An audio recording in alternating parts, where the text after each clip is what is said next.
Hello and welcome to SJP Advisor Stories. In this series, we interview SJP partners and advisors to share their real-life experiences.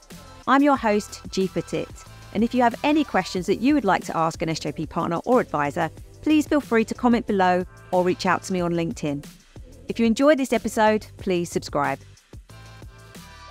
Hello and welcome to this episode of SJP Advisor Stories. In this episode, I'm delighted to be joined by Abi Porter. Abi, welcome. Hi, G. Thanks for having me. You're so welcome. So, Abi, we always start the show with the same question to every guest. So my first question to you is, what does financial advice mean to you?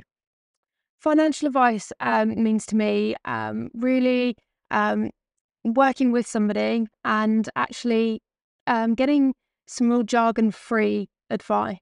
I think in today's world, definitely when we sit down with clients, they can be worried about seeking financial advice because there is that stigma around it sometimes. That it's talking about investments, talking about funds, talking about things that actually people sometimes worry about because they don't know a lot about. We're not educated at school about these things. So for me, delivering financial advice is about educating the client in a jargon-free way to help them get to where they want to be.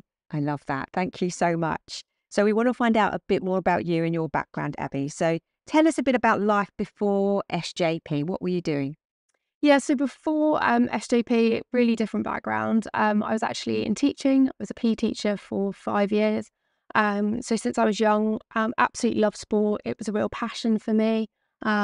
Classic, I guess, PE teacher story of having a really inspirational PE teacher at school. And I was like, yeah, that's what I want to do. That's what I want it to be. And went into teaching, and within kind of the first 2 years, kind of realised I enjoyed it, but it wasn't my forever. And as I kind of my journey continued through teaching, I went in every day. I enjoyed it, but there was just something in the back of my head saying, "You don't want to be doing this in 10 years' time." I wasn't somebody who really was like, "I need to get out," but it just wasn't my forever. So it was a teaching background, but very much with the look of doing something else at some point. Wow. And so it's interesting that you did know that quite early on. So where did your teaching career take you? Yeah, so I was really, really fortunate with teaching in all my various jobs that I was in some really good schools. And I actually then ended up spending 2 years out in Dubai and taught. Yeah, so taught out there for 2 years, which was an amazing experience. And I was really, really fortunate to have those 2 years out there. Met lots of different people, experienced a different culture. And I think it actually made the move that I've made now slightly easier because I'd put myself out of my comfort zone once. And yeah, I absolutely loved the experience. I'm so glad I did it. But when I was out there, that was kind of a changing moment for me that I knew at that point, do you know what, when you come back, this is the time to do something different. So it was quite a nice timing for you. Yeah. So tell us a bit more about your passion for sport. Yeah, so my passion for sport, as I said, it was a very inspirational PE teacher at school.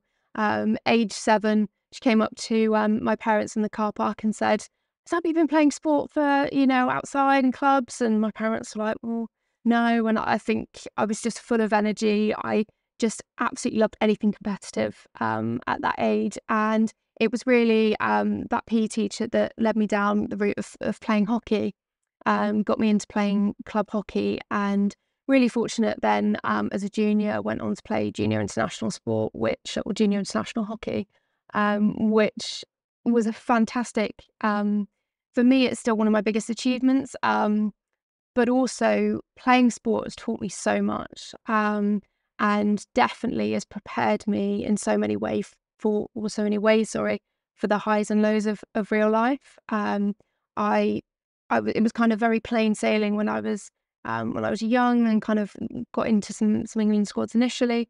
And then I came up against quite a few hurdles and had some really difficult years where didn't quite get selected, things didn't go my way. And I think it's made me a lot more resilient today. Those experiences that I had kind of 12, 13 years ago now that have hopefully put me in good stead for what I'm doing now. That's really interesting. And often people can't see an obvious transferable skill from sport to something like finance. But I think you just highlighted some really poignant reasons why you come actually well prepared. Yeah, that's really interesting. So you looked to make the change. You were in Dubai at the time. You knew you were going to come home at some point, and that was going to be your switch moment. So what really was the catalyst, and what other things were you thinking about? Yeah, I wouldn't say there was kind of one light bulb moment. I think some people, have maybe go through a tough day at work, or it's a real moment that says, right, okay, I need a change here. For me, it had been that kind of growing thing of, actually, I know this isn't my forever. Um, we have a family business, so within SJP, the practice that I'm part of is family business, and I think a lot of people assume when they talk to me now, it was, well, actually, you'll just go into the family business. That will be an obvious route, which is how it's playing out now. But at the time, it was because I had this time when I was over in Dubai, COVID hit as well. Um, I had this time where I could really reflect on what I wanted to do. Um, and it was really important for me as well, not just because SJP was there, the family were part of SJP. It was really important for me to go, what else is out there? And I needed to do my own research. I needed to figure out, actually, is SJP's offering right for me as well as an individual? And I did a lot of homework. I spoke to a lot of people. I spoke to a lot of people who had been in my position a couple of years ago, been through the academy, and spoke to people externally as well who'd gone down different routes. And I still wasn't set that it was definitely going to be financial advice. So when I was coming home from Dubai in the holidays pre-COVID, I went and sat in on some client meetings, really understood what the business was about.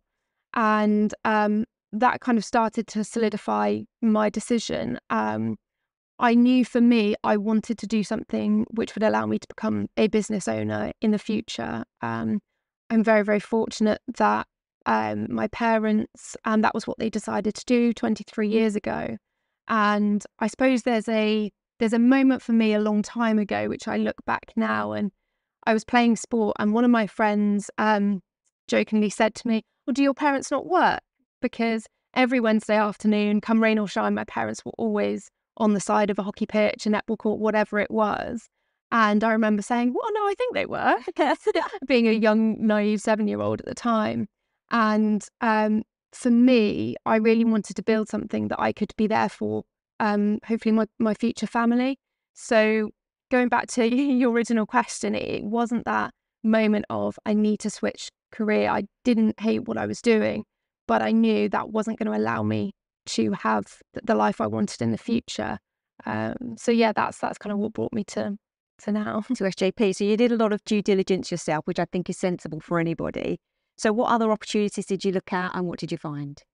So I looked at different employed roles. I looked at employed roles actually within SJP as well. Looked at external other big names and what they were offering. Looked at things completely different, but it kept coming back to the fact that although I was working with children at the time, I knew that I was enjoying my teaching job because of the people that were around me. I was working with a really great department who, and that the working with people was really where I found my passion. It wasn't necessarily the job I was doing; it was the environment I was working in, and more, it was being reinforced to me. Sorry, that actually working with people was where my passion really lied. And what better than a role where you can be out, every day a week, sitting with different people, getting to know different people and their journeys. So, that's where I'm at. Fantastic. And what was your path to become a financial advisor? Did you come straight to the academy? Did you do some work experience in the practice beforehand? So my planned journey into the academy became very different because of COVID. So I was supposed to come into the academy in 2000, the old SJP Next Generation Academy. Okay. So that was where I was due to start, and then obviously March 2020 came and the world was hit. So it was kind of right, what do I do with this year before the academy gets up and running again? And I decided, okay, I had my teaching qualifications. I was offered a job back in the UK, but what that gave me was a really good chance to get some more exams under my belt. So within the time that I was teaching, my evenings, my weekends were spent heading books, doing a few more exams. And then during the holidays, I was going into the practice, doing different admin roles. And then kind of leading up to coming into the academy, I spent a few months as part of our admin team, just getting to know the role a little bit more. Fantastic. So really good grounding and lots of experience before you even joined. And at what stage did you start applying? So you joined the academy, I guess, was it late 2020 or early 2021? So it was actually October 2021. I finished my teaching role in July 2021, and then had those couple of months, went into the practice, got real grounding there, and then started the academy in October. And how was that for you? I guess, did you have an onboarding process? Was there a selection process for you? Yeah, so I went through the selection process, which was originally because I'd looked to join the next generation, and then became slightly different as well with kind of the relaunch of the academy. And at first, I thought, oh, this is quite a daunting process. There was lots of talks of business plans, but the amount of support I had through that process made it feel like my hand was held. And what I think it really opened my eyes to, whilst I had done a lot of kind of pondering and questioning, is this the right thing? When I'd done my research into the role, it was SJP right. During that time, it was those questions were almost asked again through that selection process. And it's really important because it's not a role, as much as I love the role and I'm so glad I've done what I'd done, it's tough. It's especially I came with no experience of financial services. And it's not something for the faint-hearted, but it's something that can be potentially so rewarding. And those questions were given to me going through that selection process, and it just kind of reaffirmed actually how much I wanted this and how much it was something I wanted to do. Wow. And how did you feel about that coming through without any financial service experience? Did you have a cohort? What would other people like for you? Yeah, so we had a really mixed cohort. The cohort that I was started with in that October. Some people who their grounding was in financial services, they'd worked in banking, for lots of other big names in the industry. Some people had had come from completely different backgrounds, veterinary, teaching, lots of different careers, and that was really, really good in terms of support within the cohort, because I think sometimes when you're studying for your exams, you hesitate sometimes to ask those questions. You think, is this a silly question? There are half the people sat here know exactly, what this means, or because they've had experience. Your perception might. Yeah, absolutely. But then there's another half of the room, and you say to someone, actually, have you got any idea what that means? And they go, no, right, we can figure this out. We can ask about that. And it just gives you that reassurance that you're not alone in this, that other people are going through exactly the same thing. Yeah. And even, trying to think however long I'm down the line now, 18 months, down the line from when I started advising, we still have questions that pop up on our WhatsApp group where someone goes, I'm really unsure about this, or can someone just help me with this case? And that's what's been really lovely throughout the whole process, is that you never feel that you're alone in this. Although you don't physically work with them, they're still there as your little support group. I love that. And I've heard that from every single person I've ever spoken to in the academy. So it's like a really, really lovely thing that lasts with you, I think, forever. Absolutely. Which is great. So you've mentioned that the practice that you're in is your parents' practice. And do you want to tell us a bit more about that? And were there thoughts of you years and years ago for succession planning, or, how did it come about? So the practice started back in 2000. So my stepdad, Jim, he was working for SJP at the time as a manager. And he decided actually he wanted to step out. He wanted to found his own business, and I guess, as I'm doing now, build for the future. That was his aim, really. And so he did that for the kind of first year. He did that completely alone. And the year after, my mum Julie joined the practice as practice manager. And they both, having been worked in financial services for years previously, both in management, they decided that actually they didn't want to employ. They wanted to work as the small team, the two of them. And it was really important for them to keep it small so they got to know their clients. And the clients really got to know them as well. And 23 years ago, those clients that joined on day one, we've got so many of those clients who are still with us now, and which is really, really lovely. We get to know them and their families, and they get to know us. Wow. So for the last 21 years, it was the two of them. And if you'd asked me 10 years ago, hey, would you want to be an advisor? Would you want to go into financial services? I would have said, why do I want to sit behind a computer all day looking at numbers? That was my perception of financial advice, which just isn't the case. But I think from an outside perspective, sometimes, that could definitely be the perception.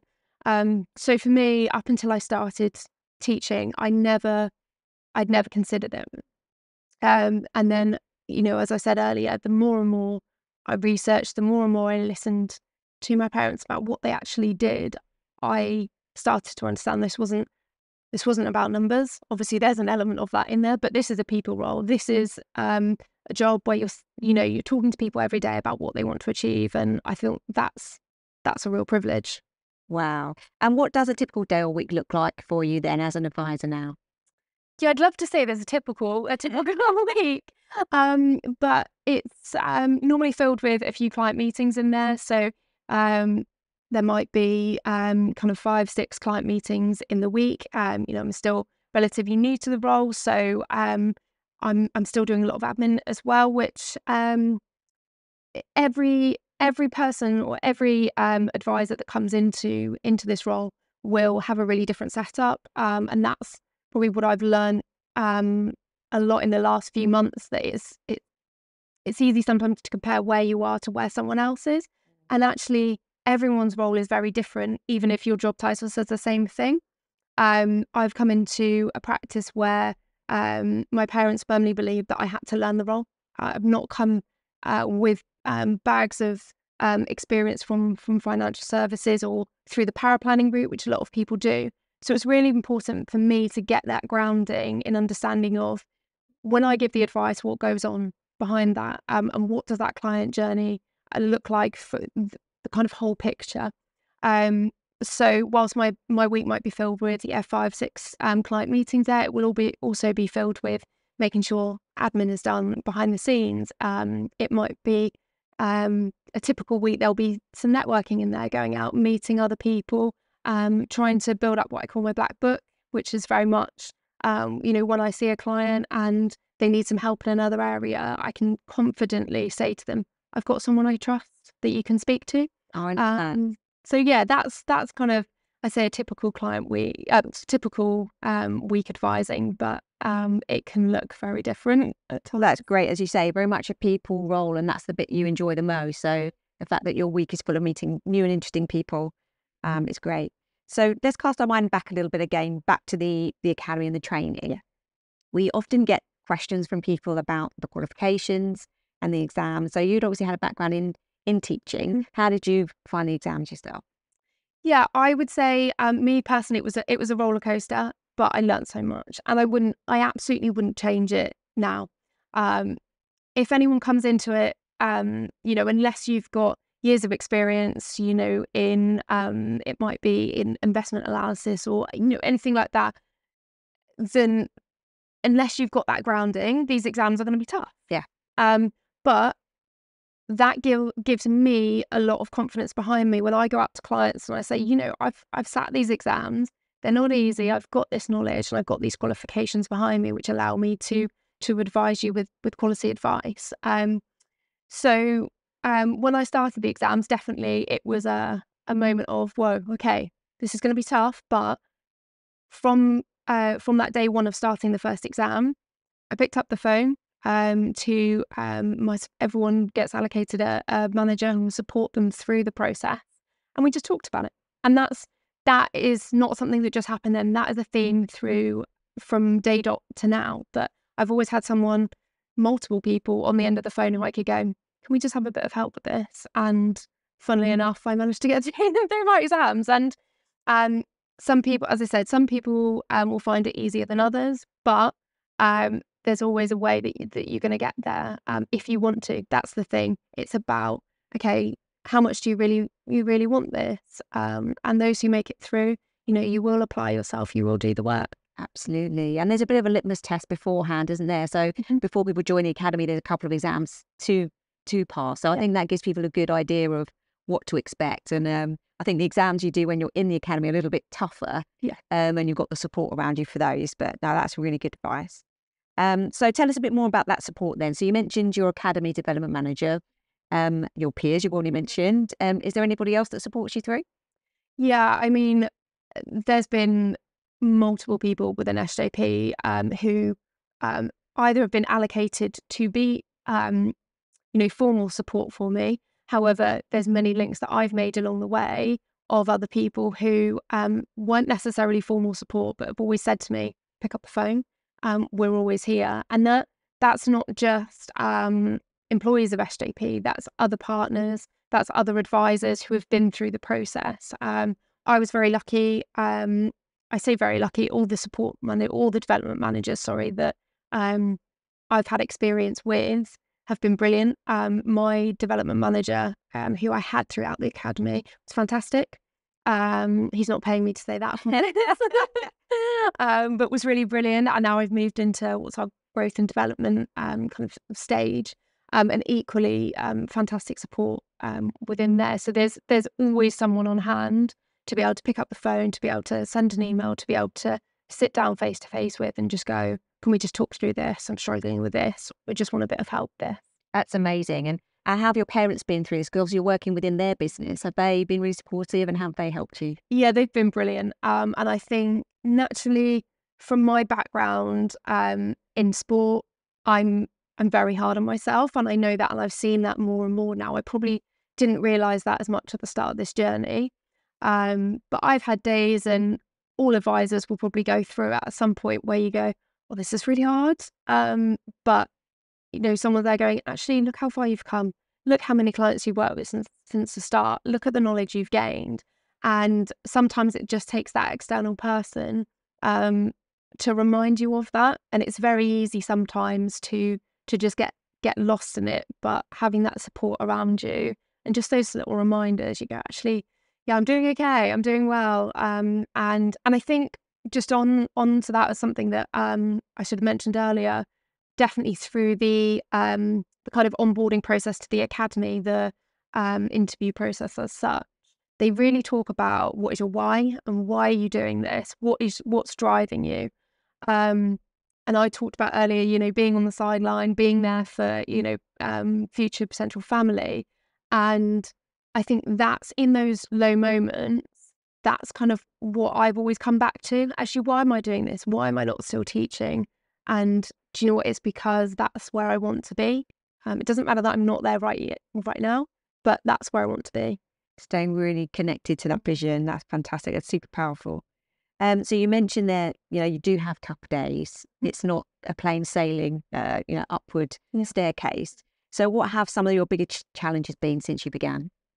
Yeah, I think as we just talked about the exams in the kind of first instance, they were definitely a big learning curve. But fundamentally, I was at that stage again where whatever I was going to do in terms of career change, I wanted to learn again. And I knew that I actually quite enjoy sitting down, exams, revising. So that I knew that I wanted to do that, but it was tough. And so I'd say the exam process, and then I'd also say those first few weeks of advising, because I think sometimes you think, okay, I've done all the hard work, I'm here, I'm qualified, here's my shiny qualification, and then you're like, where's all the clients? And it comes, and obviously it comes, and things happen for you, but it's almost like day one, you're like, right, I'm ready to go. And it's that learning curve of it takes time. You've got to keep on doing the right things. And so probably the time after the academy was the biggest learning curve. Those first few months out of the academy where you go, right, I'm ready. And then you go, okay, the hard work really starts and I've got to make this happen. And it does happen, but you've got to make it happen. I think that's a really important thing. So the academy and finishing the academy is an absolute huge milestone, huge achievement, but it's also just the beginning. Yeah. So to be celebrated and everything else. So Abi, you've mentioned a couple of times already that your parents had the flexibility to be on the sideline for you when you were playing sport, and that's something you envisioned for yourself and your family. I know that you do still play hockey yourself. How have you managed to juggle your new career with that and any other outside work commitments that you have? Yeah, so I'm really fortunate, touch wood, to still be playing at the level I'm playing at. So playing in the National Premier League, which is the highest league in the country, with hockey currently is the highest domestic league. And within our league, there are professional players playing. So it can be a challenge each week when you're stepping out to play against those who are full-time athletes. And what this has really allowed me to do is build a career where I can do both, and both can go hand in hand. Whereas before, I'd be teaching on my feet for a long day, finishing a sports fixture at 6:30, and I had to be on the pitch ready to go for 7:00. And as much as I did it, and it's completely doable. At the same time, this has allowed me to definitely flourish more on the pitch. I enjoy playing more now, but also I don't feel that guilt of, oh, I've got that to do, or I've got this to do. I know that those days that I have training, I can arrange myself to be where I need to be at the right time, and I it just allows me to flexibly plan my diary. If that means that I do some work on a Sunday, that's fine, because I'm in control of that. Or if that means that I get up on a Saturday morning, I do a few hours of work so that my week is ready for the next week, and that I can finish at 3:00 on a 3:00, sorry, on a Tuesday to get myself ready. That's fine. I love that. Thank you. So you mentioned that sort of tumbleweed moment when you came out with your shiny new certificate, ready to see clients, and then where were the clients? So how did that work for you? How did you find your first clients? Yeah, so as you say, it was that tumbleweed moment of, right, okay. The academy, in the final few months of the academy, they do really prepare you to make sure, kind of on day one, there are people within your network to speak to. And when you go through that process of the interview process to selection for the academy, they do get you talking about your network. Who are you connected to? Who do you think could be potential kind of influences in your network that could really help you kind of elevate to where you want to be? And so a lot of work was done around that, and I knew that there would be certain people that might be able to help me. So on that kind of day one, whether it was actual client meetings that I was going to, or whether it was just sitting down and have a coffee with someone who was experienced in being a business owner, and they knew that being a self-employed person, this might be a good strategy to help you get to where you want to be. It was about just talking to people, and I had certain people that I knew that I wanted to talk to. Whether I knew that would lead to any business or not, that was okay. It was just about going out, having those conversations, and then building links, building more connections. Wow, well done. Did you get any clients from the existing practice? Was that something that was in your plan? So as a practice, we very much, or my parents very much believed, and I don't know if it's maybe there was an assumption by my fellow colleagues in the academy saying, "Oh, you're going into a family practice, that would be nice, you'll have all these clients ready for you." And my parents were very much like, "Look, we've built this up to the ground, we want you to do the same thing," which was tough.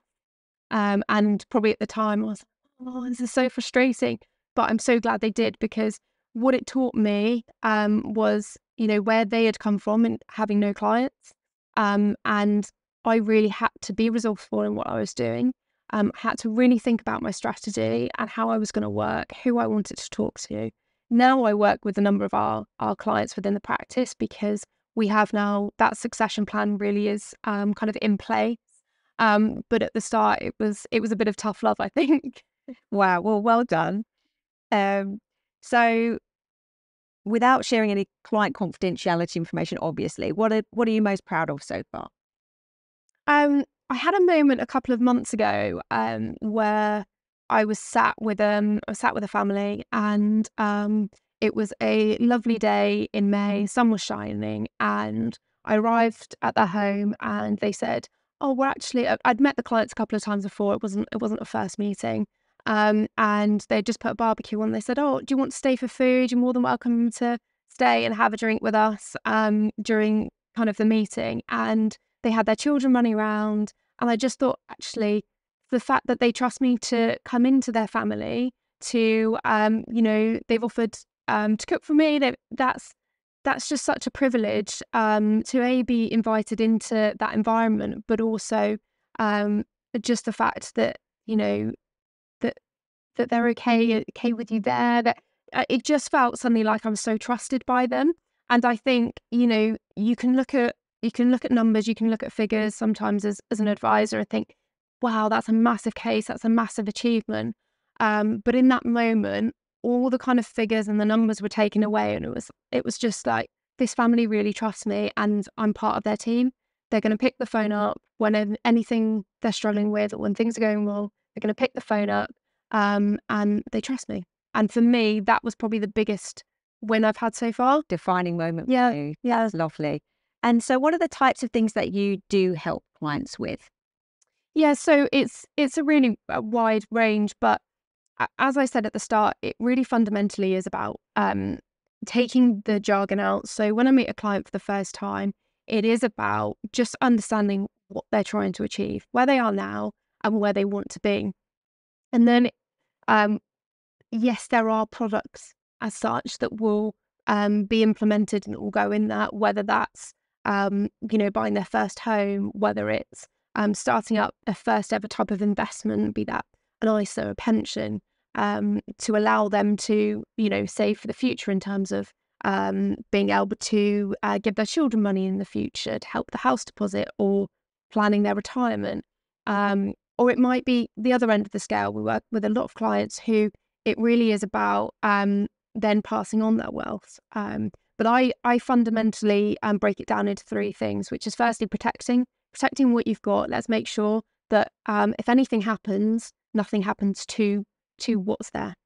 And then it really is then about growing what's there. It's about, okay, where are we now? Where do we want to be? Let's ensure that we get that grown and get that growth. And then the final part of that is then passing on. What kind of legacy do you want to be leaving? Who do you want it to go to? And let's make sure that happens properly. Wow, super simple to understand. Thank you. And you're young yourself, and I know you're super passionate about banging the drum with people your own age about financial planning. Do you want to share a bit about your thoughts there? Yeah, I think maybe when I came into the industry, and because I've been around financial advice for years, so with the family, I maybe had a perception that, well, everyone knows what a financial advisor is. Everyone knows what they do. Well, young Abby definitely didn't know what they did. They just thought my parents sat behind a computer. But um, I I think there's still a real misconception that it is just to do with numbers and figures. And one of my friends said to me when I first qualified, "Can you do my tax return for me?"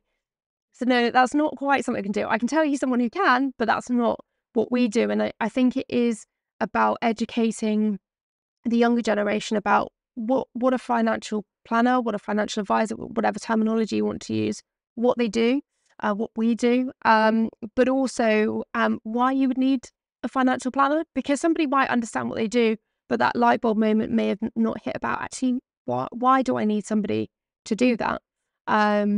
And it definitely is that educational piece. It's not something we ever learn at school. I've kind of combined my two careers, and I've gone back into quite a few schools since I started, and it's been brilliant just to hear the feedback from. I walked into a room full of 17-year-olds and thought, oh my goodness, how's this going to land? And they absolutely loved it. And one of the people said to me, why are we not taught this real stuff? As in, that's the terminology they use, but it's so true that we're not ever educated in that. I think schools more and more are trying to, but we're not educated in finance when we're younger, personal finance. And it's so important now that we get that message out there of just what a financial planner does, what a financial advisor does, but why they could be of benefit to somebody. Because I think it's that typical thing of you don't know what you don't know. And I've had so many clients say to me, "Oh, you were the best part of my team I ever added," and that's lovely. But a year ago, they had no idea that they needed. They're used to Yeah, yeah, exactly. Absolutely. And I also love what you've done in terms of creating that opportunity for yourself in going into school. So you're giving back to the community by giving financial education to the students, but then I'm sure there's an opportunity with the teachers and the parents to become clients. And I think often people think of professional connections as solicitors and accountants only, whereas actually, whatever your own background is, there are opportunities to help people. I think if you come at it with your attitude, with I can help these people, then doors open, opportunities come. So what does joining the practice mean for your parents and their clients? Yeah, that's a really good question. Because definitely when I came into the practice, when I started the academy, it wasn't necessarily going to be, okay, Abby's definitely going to take over the business. That's what's going to happen. It wasn't the sole reason why we did it. My parents also were very supportive in saying, you know what, if you come into the business and 6 months down the line, you go, I want to go off as Abi Porter Wealth Management, or, whatever, work in a different practice, that's fine. They were so supportive. For them, they very much have always said, we just want you to be successful in whatever it is or whatever route you take. However, more and more, I was meeting existing clients in the practice, and it was just becoming very clear every time I went out to meet an existing client. It was almost like that relief of, I'm sure my stepdad won't mind me saying, when they looked at him, there was always that moment of, hey, you're looking a bit old now. And how many years more are you going to be my advisor? So for them, it was that bit of reassurance of, okay, I might not be necessarily working with them now, but we're starting to build that relationship. And they know that I'm someone who I know their background. I know, I've heard, stories about, families that we work with. I've met lots of clients previously when I was much younger, and that continuity from them or for those clients, I think has given them a lot of reassurance. And yeah, it's just been really lovely. And what has also kind of happened only the last 6 months, and it's not something we've kind of purposely looked for, but it's just come very naturally, is starting to work with those clients' children who are now kind of post-university age or, looking to buy their first houses. And I'm that relatable person to them. So it's been a really nice bit of continuity for the family, know us, so therefore they're happy for their children to come and speak to us. And it just brings in that whole picture. But also the other side of them working with the parents of those families as well, who may never have spoken to us before, but the family is sat there saying, I'm a bit worried about, my mum, my dad. And for us to then see this whole picture, it's just been, it's very, I think the word at the moment, but it's, I suppose there's this synergy between what we're doing and what our clients are doing, which it's just working really well. Oh, that's really, really lovely. And I think the beauty of the SJP model is you are fortunate it is a family business, but the beauty of the model is people can come through the training, they can join a practice as an advisor, they don't need to be related to them, and this whole succession planning can be relevant to them as well. So when you think about the future, what are you looking forward to? Yeah, I had this conversation with someone the other day, and they were kind of saying, what does the future look like for you? And I still find it hard to answer in terms of what it looks like, what I'm looking forward to. But everyone says to me, it just brings a smile to your face. And I think I know that I've got some kind of figuring out to do about what the practice is going to look like in 10 years' time, what it's going to look in 5 years' time. Because for me, the last 18 months has been about finding my feet, about finding out my style of advice, because I think it's sometimes easy to come in. I've watched Jim, my stepdad, I've watched him advise a lot, and it was really important for me to build my own style as well. So I need to spend a bit of time looking at, okay, what do I want the next, 5-10 years to look like? How do I want the business to look? Is it the same as it is now? Is it different? But all I know is that I'm really excited about the future, and I don't have to have all the answers right now, and that's absolutely fine, because it's probably going to change as well. As I learn more, as I develop more, that picture might change a bit, and that's completely fine. But I'm just excited. Yeah. That's so nice to hear. And I think often when you ask people that question, there might be uncertainty, a bit of anxiety, a bit of worry, but actually you're just really happy and confident about your future, even though you are unsure of what it looks like. So what one piece of advice would you give people listening to if they are considering coming to speak to us about their career? Yeah, I think the first thing I would say is have a conversation. Having a conversation, firstly, it's going to start to inform you about what it's like. But also, it's just going to start to open your eyes a little bit. I would say as well that I've absolutely loved the last few years, but it's been tough, and it is tough. But if it was easy, we'd all be doing it. Yeah. And if it was easy, then our clients wouldn't need us. We have to go through these exams. We have to go through the training to give us that backing that we have the knowledge. So it's tough, but I wouldn't change 1 minute of it. I wouldn't change the lows. I wouldn't change the highs. They've been part of the journey, and they've got me to where I am today. Wow. Thank you so much. And if people do want to get in touch with you, how might they be able to find you? Yeah, they're more than welcome to drop me a message on my LinkedIn, go through our website, also on Instagram as well. So you can kind of find us through any of those channels. And I'm more than happy to give anyone a bit of time to chat through kind of the journey. Thank you. That's so generous. And what's the name of your practice? We're Hillis and Porter Financial Planning. Brilliant. Abi, it's been an absolute pleasure to have you on. Thank you for coming. So thank you for having me, G.